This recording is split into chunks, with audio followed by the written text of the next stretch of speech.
Hello students, welcome back to computer science exam crack channel. जैसा कि आप जानते हैं कि हर वीकेंड पे मैं आपको कुछ इंपॉर्टेंट क्वेश्चंस की सीरीज प्रोवाइड कराती हूँ जो आपके कॉम्पिटिटिव एग्जाम के लिए काफी इंपॉर्टेंट है। तो उसी कंटिन्यूशन में आज मैं कुछ और इंपॉर्टेंट क्वेश्चंस यहाँ पर डिस्कस करने जा रही हूँ। तो इस वीडियो को लास्ट तक देखिएगा और अगर ये वीडियो पसंद आता है तो इसे लाइक शेयर करना ना भूले और अगर आपने मेरे चैनल को सब्सक्राइब नहीं किया है तो जल्दी से इसे सब्सक्राइब कर लीजिएगा ताकि आने वाले वीडियो का नोटिफिकेशन आपको मिलता रहे। तो चलिए स्टूडेंट स्टार्ट करते हैं अपने क्वेश्चंस को। This is our first question. Consider a schema R. In R we have four attributes M, N, P and Q and functional dependencies are M2N and P2Q. Then the decomposition of R into R1 and R2. In R1 we have M and N and in R2 we have P and Q. ठीक है, अब आपको बताना है कि ये जो decomposition है ये लॉसलेस ज्वाइंट डिकम्पोजिशन है या डिपेंडेंसी प्रिजर्विंग है। तो ये कुछ ऑप्शंस दिए गए हैं, आप चेक कर लीजिएगा। फर्स्ट ऑप्शन है डिपेंडेंसी प्रिजर्व, ये डीपी है डिपेंडेंसी प्रिजर्विंग के लिए, fine, and not lossless. Second option है dependency preserving and lossless. Third option है lossless joint but not dependency preserving, and the last option is neither dependency preserving or nor lossless joint. तो students इसके लिए आपको दो concept अच्छे से clear होने चाहिए। First one is lossless joint decomposition and second concept is dependency preserving, fine.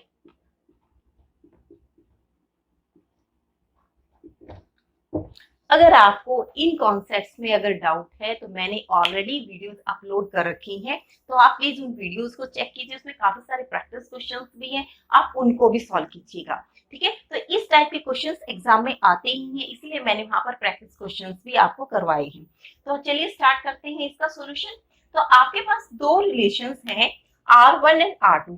First हम चेक करेंगे लॉसलेस ज्वाइंट डिकम्पोजिशन, क्या ये लॉसलेस ज्वाइंट डिकम्पोजिशन है या नहीं। ठीक है, अब देखिए स्टूडेंट्स, हमारे पास कंडीशन क्या है, R1 union R2 equal to R। It means attribute of R1 और attribute of R2 equal to attribute of R। ठीक है, समझने की बात क्या है इसमें कि R1 के एट्रीब्यूट और R2 के एट्रीब्यूट दोनों को जब आप यूनियन परफॉर्म करते हैं तो आपके पास ओरिजिनल जो R में रिलेशन में एट्रीब्यूट से वो आपको मिलने चाहिए। फर्स्ट कंडीशन आपकी ये है। एंड सेकंड कंडीशन है R1 intersection R2 not equal to null. जब आप दोनों पे इंटरसेक्शन ऑपरेशन परफॉर्म करते हैं तो नल नहीं होना चाहिए। ठीक है, कुछ ना कुछ कॉमन मिलना चाहिए आपको। And the third condition is R1 intersection R2 equal to R1 और R2। थर्ड कंडीशन क्या है, जब आप दोनों का इंटरसेक्शन लेते हैं तो जो इंटरसेक्शन में आपके पास एट्रीब्यूट्स आते हैं वो या तो R1 के इक्वल हो या R2 के इक्वल हो, तो आप इन अगर तीनों कंडीशंस को कोई भी डिकम्पोजिशन फुलफिल करता है या सेटिस्फाई करता है, then you can say this decomposition is lossless joint decomposition, fine. तो ये तो थी हमारी कंडीशन। अब इन कंडीशंस के अकॉर्डिंग चेक कर लेते हैं। पहला पॉइंट क्या हमारे पास, R1 union R2 equal to R।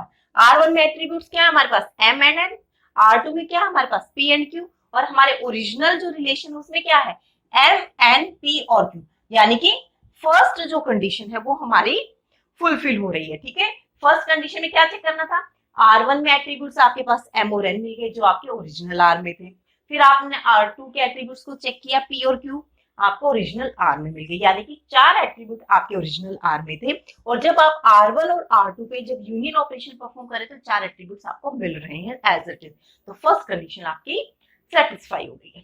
अब हम बात करते हैं सेकंड कंडीशन की, R1 intersection R2 not equal to null. इसमें क्या बताया था मैंने कि जब दोनों पर आप इंटरसेक्शन ऑपरेशन परफॉर्म करें तो कुछ ना कुछ कॉमन होना चाहिए, अगर वो नल है तो वो लॉसलेस ज्वाइंट नहीं है। अब चेक कर लो भाई, अब दोनों पर आप इंटरसेक्शन ऑपरेशन परफॉर्म करते तो आपको कुछ कॉमन नजर आ रहा है, क्योंकि एक में M और N है दूसरे में P और Q है, ठीक है, कुछ भी कॉमन नहीं है। कॉमन नहीं है इट मीन्स कि सेकंड कंडीशन आपकी सेटिस्फाई नहीं हो रही है। तो सेकंड नहीं हो रही है तो आपकी थर्ड कंडीशन भी सेटिस्फाई नहीं होगी। तो आप क्या कह सकते हैं कि नॉट लॉसलेस ज्वाइन। तो फर्स्ट जो आपका कंफ्यूजन था कि लॉसलेस ज्वाइन है या नहीं है, तो ये लॉसलेस ज्वाइन तो नहीं है, लॉस तो होगा ही होगा डेटा इसमें, ठीक है। अब हम सेकंड पॉइंट की बात कर लेते हैं। सेकंड में ये क्या पूछा है, डिपेंडेंसी प्रिजर्विंग। अब डिपेंडेंसी प्रिजर्विंग में अब देखिए स्टूडेंट्स, यहां पर आपके पास, इसको मैं रब कर देती हूँ, यहां पर आपके पास रिलेशन R1 में क्या M और N, और इनके अकॉर्डिंग, इन एट्रीब्यूट्स के अकॉर्डिंग कौन सी डिपेंडेंसी है, M to N, ये वाली डिपेंडेंसी, ठीक है। सिमिलरली फॉर R2 में क्या आपके पास P to Q, ये वाली डिपेंडेंसी। तो आपके पास ओरिजिनल फंक्शनल डिपेंडेंसीज दो थी, M to N and P to Q, जो कि सेटिस्फाई हो रही है, यानी कि ये डिपेंडेंसी प्रिजर्विंग तो है बट नॉट लॉसलेस ज्वाइन। अब आप चेक कर लेते हैं ऑप्शंस को, dependency preserving and not lossless. तो आंसर जो था वो तो हमें मिल ही गया, आंसर तो हमारा ए ही होगा जो कि हम कैलकुलेट कर चुके हैं, ठीक है। अब एक बार बी ऑप्शन पढ़ लेते हैं, डिपेंडेंसी प्रिजर्विंग और लॉसलेस। लॉसलेस तो है ही, ठीक है। उसके बाद lossless join but not dependency preserving, ना तो ये लॉसलेस ज्वाइन है बट डिपेंडेंसी प्रिजर्विंग है, इसका रिवर्स है हमारे पास, neither dependency preserving nor lossless. ये डिपेंडेंसी प्रिजर्विंग की कंडीशन को तो फुलफिल कर रहा है जो हमने चेक कर दिया, ठीक है। तो कहने का मतलब क्या है कि ऑप्शन ए जो है आपका ये होगा करेक्ट। फाइन, तो एक और नया क्वेश्चन देख लेते हैं। Yes students, this is our next question. In this question we have R is a relational schema and A, B, C are three attributes of relation R and the functional dependencies A to B and C to AB. Which of the following statements are true? आपको ये find out करना है कि दो statements आपको given है, इनमें से कौन सी स्टेटमेंट्स ट्रू है, ठीक है। The decomposition of R into R1 and R2 is lossless. Decomposition है आपके पास, R1 में आपके पास C और A दो एट्रीब्यूट्स हैं और R2 में आपके पास A और B दो एट्रीब्यूट्स हैं, और आपको ये बताना है कि लॉसलेस डिकम्पोजिशन है या नहीं है, ठीक है। अब दोबारा से वही अभी प्रीवियस क्वेश्चन में हमने किया था वही कंडीशंस आप दोबारा से यहाँ पर चेक करेंगे।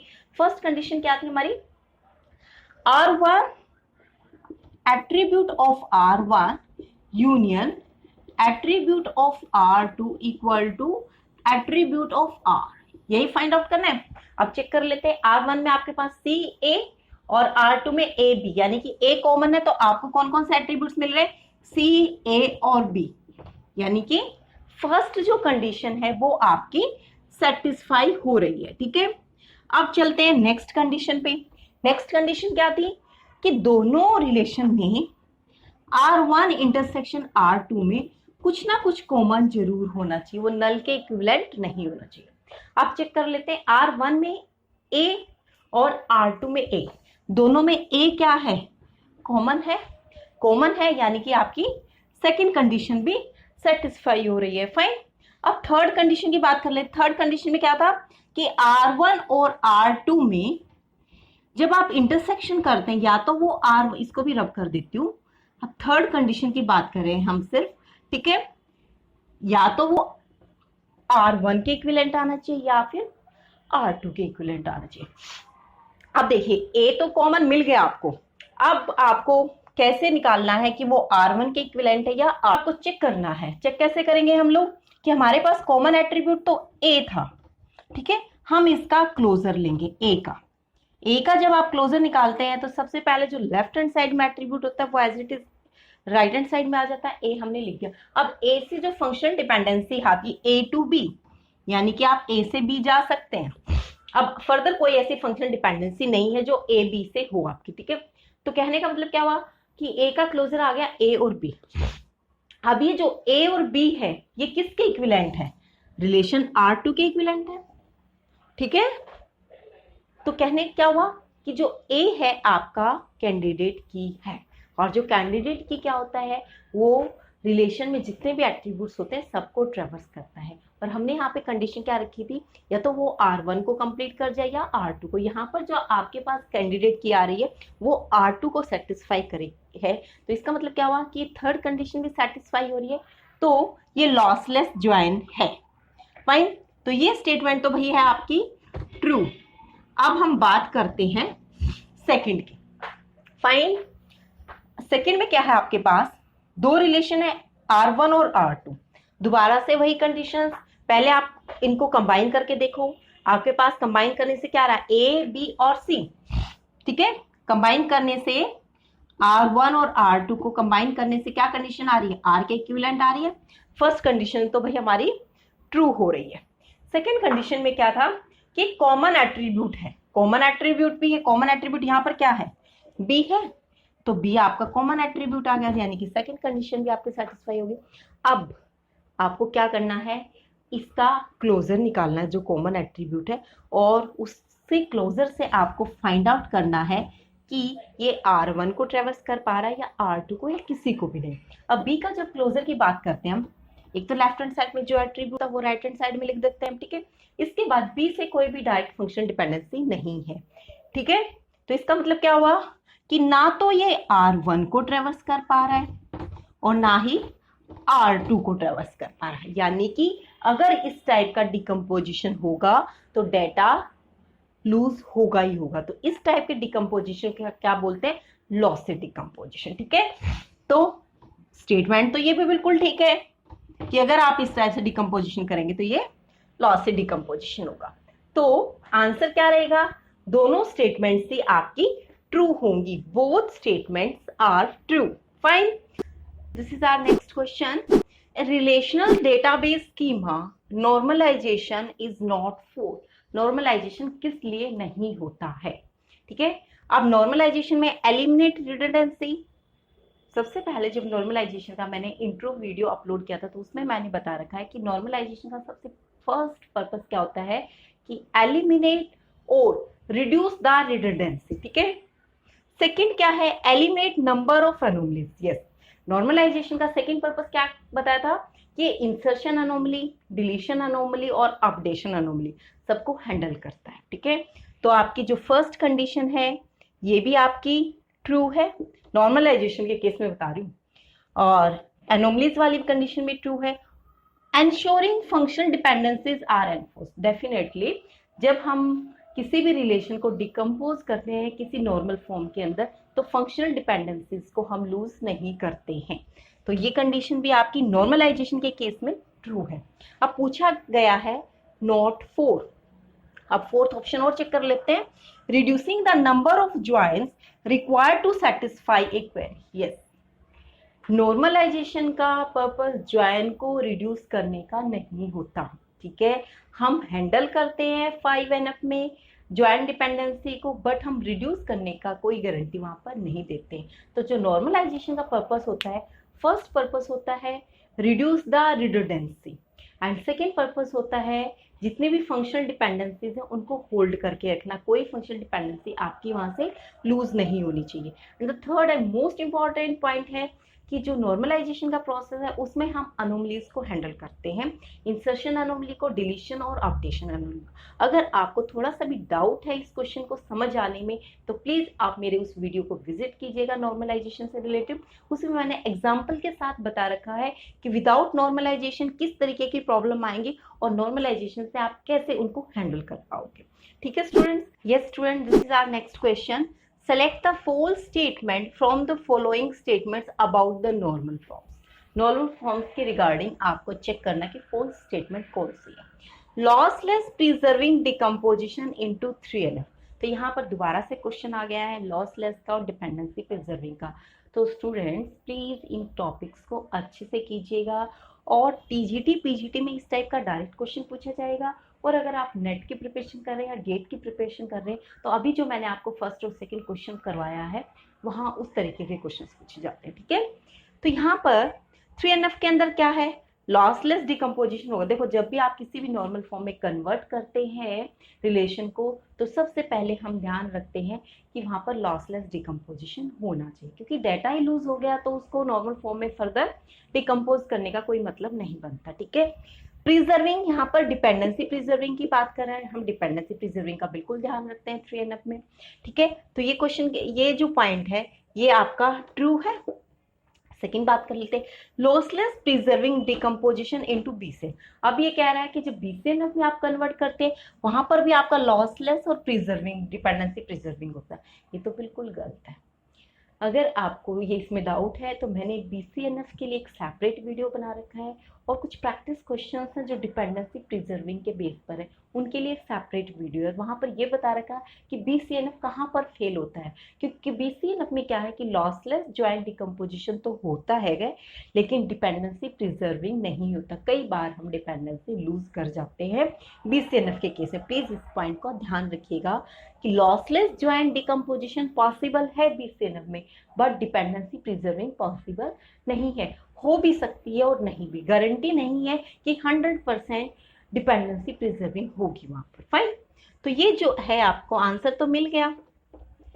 फॉल्स स्टेटमेंट सर्च करनी थी, फॉल्स तो हमें मिल गई। ठीक है, फिर भी चेक कर लेते हैं, यहां से भी कुछ ना कुछ आपको नया कुछ सीखने को मिलेगा।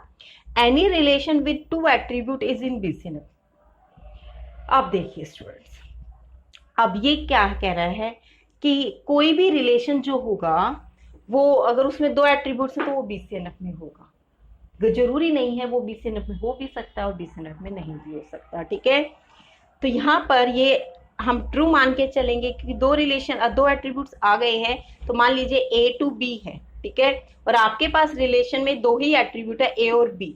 A क्या है आपका कैंडिडेट की बन गया यहाँ पर, ठीक है, और जो कि हमारी जो BCNF की कंडीशन होती है कि लेफ्ट हैंड साइड में जो भी एट्रीब्यूट अगर वो सुपर की है या कैंडिडेट की है। अब मैंने 2 टर्म यूज कर दी दोबारा से, सुपर की और कैंडिडेट की। अगर डाउट है तो इसके भी रिस्पेक्ट में मैंने वीडियो बना रखी है, उसको चेक करो। ठीक है, तो लेफ्ट हैंड साइड में अगर वो सुपर की है तो राइट हैंड साइड में आपको नहीं चेक करना कि कितने भी एट्रीब्यूट है, चाहे यहाँ पर 1 है चाहे यहाँ पर 4 एट्रीब्यूट, आपको चेक नहीं करना। ठीक है, तो हो भी सकता है। अब थर्ड कह रही हूँ, फोर्थ जो स्टेटमेंट है वो क्या, BCNF is stronger than 3NF। Definitely, क्योंकि जब हम डायग्राम बनाते हैं, कहाँ बनाऊं भाई, यहाँ बना देती हूँ इधर।